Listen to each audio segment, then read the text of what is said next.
Hey guys, it's me, Charlie.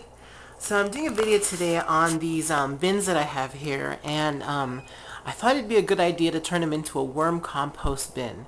And the reason why I decided to do that is because I got them from my uncle's business partner, and he had these two, and I think he had a third one, I'm not sure. And he said, do you want to go ahead and use these?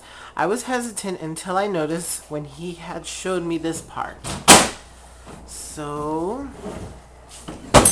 inside on the bottom it has a bunch of little holes.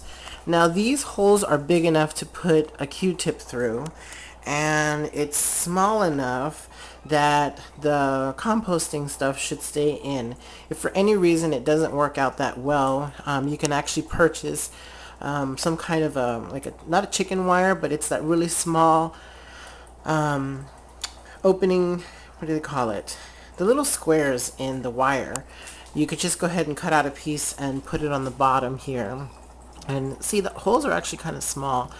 I can't stick my pinky through it, but I could stick a Q-tip through it real easily. So I think it should be fine. So what I would do with this is I'd actually line it with newspaper and spray it down, or just take wet newspaper and lay it on the bottom. I'd go ahead and put my coconut fiber in there and some shredded paper, and I would go ahead and eventually put the worms in there, and in the corner I would go ahead and add the food for them. So whatever their scraps, whatever you have scraps left over, or any type of sweet fruit or anything, you can stick it in there, because I tend to love like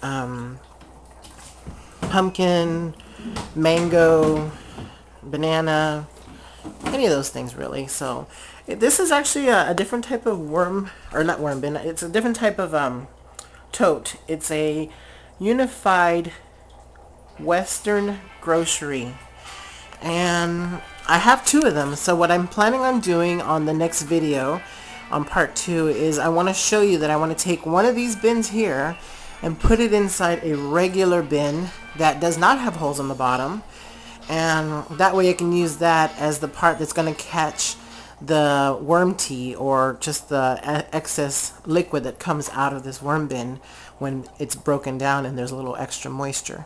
Now you shouldn't have too much moisture, and you shouldn't really have worm liquid tea that comes out. That should be something you make yourself, but if you do have excess moisture in there, or too much water, that's why you end up collecting that tea in those 360 worm bins.